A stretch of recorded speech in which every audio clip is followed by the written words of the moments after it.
किसी देश का सबसे शक्तिशाली नेता मारा जाए, राजधानी पर बम गिरे, बड़े सैन्य कमांडर खत्म कर दिए जाएं, तो आमतौर पर माना जाता है कि वो देश टूट जाएगा, उसकी सेना बिखर जाएगी और युद्ध लगभग खत्म हो जाएगा। लेकिन ईरान ने युद्ध के इसी नियम को बदलने की कोशिश की है। यही वजह है कि पिछले कुछ समय में जब ईरान के सर्वोच्च नेता अली खामेनी की मौत की खबर सामने आई, तो दुनिया भर के विश्लेषकों के सामने एक बड़ा सवाल खड़ा हो गया। क्या इसमें ईरान की सैन्य शक्ति कमजोर हो जाएगी या फिर ये देश पहले से तैयार था? ईरान का जवाब साफ है।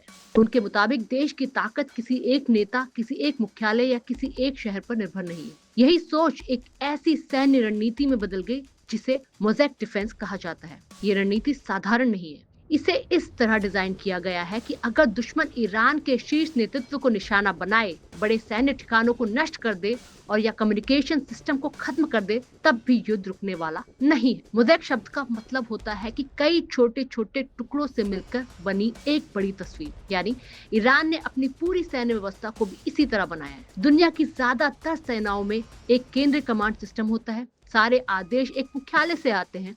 अगर दुश्मन उस मुख्यालय को खत्म कर दे तो पूरी सेना का समन्वय टूट जाता है। इतिहास में कई बार ऐसा हुआ कि जैसे ही शीर्ष नेतृत्व गिरा, पूरी सैन्य संरचना भी ढह गई। लेकिन ईरान ने इसी कमजोरी को अपनी ताकत में बदलने की कोशिश की। देश की सबसे शक्तिशाली सैन्य ताकत यानी इस्लामिक रेवोल्यूशनरी गार्ड कॉर्प्स पूरे देश में कई क्षेत्रीय कमांड में बांट दिया गया। रिपोर्ट के अनुसार इस ढांचे में लगभग 31 प्रांतीय कमांड बनाए गए, एक कमांड तेहरान के लिए और बाकी देश के अलग अलग प्रांतों के लिए। इसका मतलब ये है कि हर क्षेत्र में मौजूद सैन्य इकाई अपने इलाके में काफी हद तक खुद फैसला ले सकती है। अब सोचिए इसका मतलब क्या है। अगर राजधानी पर हमला हो जाए, अगर शीर्ष कमांडर मारे जाएं, अगर संचार व्यवस्था पूरी तरह टूट जाए, तब भी अलग अलग प्रांतों में मौजूद सैन्य कमान अपनी रणनीति के अनुसार कार्रवाई जारी रख सकते हैं। यानी युद्ध किसी एक जगह से नहीं चल रहा, बल्कि पूरे देश में फैले एक नेटवर्क की तरह चल रहा है। मोज़ेक डिफेंस का एक और महत्वपूर्ण हिस्सा है उत्तराधिकार की योजना।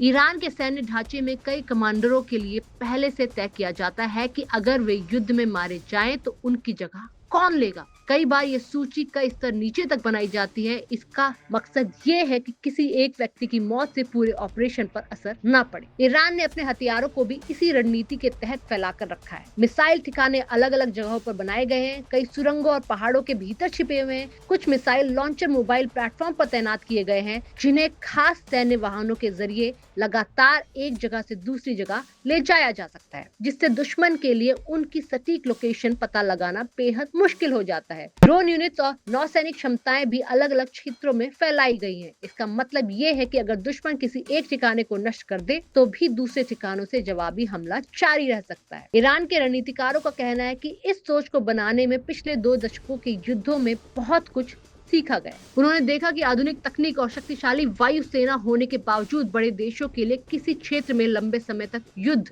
जीतना कितना मुश्किल हो सकता है। इसी अनुभव से उन्होंने ये निष्कर्ष निकाला कि अगर युद्ध को लंबा खींच दिया जाए और अलग अलग मोर्चों पर लड़ाई जारी रखी जाए, तो दुश्मन के लिए जीत हासिल करना बेहद महंगा और मुश्किल हो सकता है।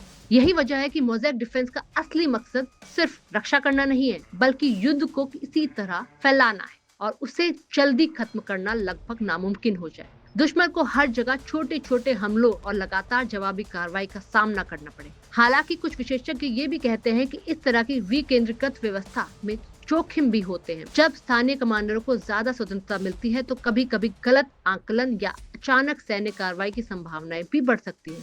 इससे संघर्ष तेजी से फैल सकता है और क्षेत्र में तनाव बढ़ सकता है। लेकिन एक बात तो साफ है, ईरान की मोज़ेक डिफेंस रणनीति दुनिया को एक सीधा संदेश देती है। अगर उसके सबसे बड़े नेता भी मारे जाएं, अगर राजधानी पर हमला भी हो जाए, तब भी देश की सैन्य क्षमता खत्म नहीं होगी, क्योंकि ये रणनीति किसी एक व्यक्ति या एक मुख्यालय पर आधारित नहीं है, बल्कि एक ऐसे जाल की तरह है जिसमें कई हिस्से मिलकर काम करते हैं। और जब युद्ध एक मोज़ेक की तरह बन जाता है, तो उसका हर टुकड़ा अपने आप में एक नया युद्ध क्षेत्र बन सकता है।